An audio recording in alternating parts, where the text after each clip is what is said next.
Extra. Today I bring you the second tip to write as a journalist or as a reporter. Indeed, just to improve, remember your writing, okay? This structure is called impersonal passive voice, and it is way easier than the one that I told you 2 weeks ago. However, I didn't teach this one first because this is not exactly that common. You're going to find it because it exists, you know?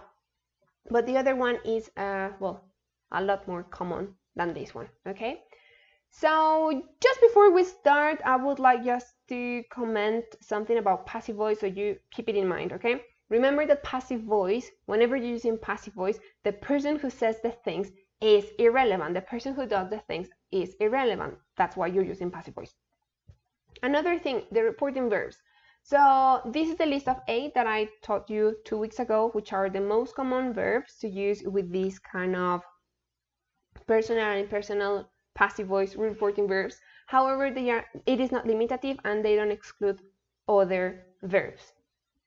And just to teach these kind of sentences, I would like just to jump into an example. And I'm using exactly the same one that I just presented 2 weeks ago, okay?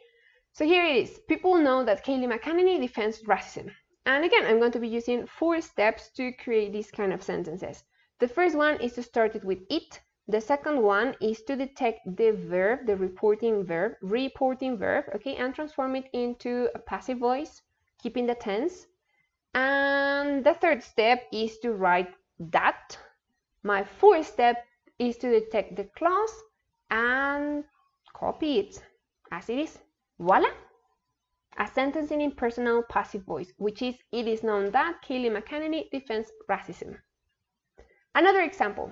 People expect that the quarantine will finish by the end of May. As you can see, it's exactly the same one that I used 2 weeks ago, so you can see the difference on how we make the things with the part of personal passive voice and with impersonal passive voice. So in personal passive voice, we have 4 steps to remember. First one, it. Second one, the reporting verb in passive voice, keeping the tense. Third one, that. Fourth one, the clause, and copying it to your sentence, okay? So it is expected that the quarantine will finish by the end of May. Super easy, okay? A piece of cake, actually. So here are the 4 steps again. First, start the impersonal passive with it. Second, find the reporting verb, make it into passive, keep the tense, okay? So I'm going to be really emphatic here, okay? If it's present, keep it in present. If it's past, keep it in past. If it's future, future. If it's continuous, continuous. Simple, simple. Perfect, perfect, okay? So all those combinations, all those factors you just need to consider when transforming the reporting verb into passive voice, okay? Please do not forget about it. Step number 3, add that. However, it is not exactly that necessary, okay? It's just a filler, linker filler, okay? So you can actually remove it and your sentence will be fine. And 4, find the clause and add it to your sentence. And that's it, guys, okay? As I told you, it's a lot easier than the previous version. However, it is not exactly that common, probably because it is not as professional, okay? And it doesn't reduce the amount of words that much. Anyway, see you back in the class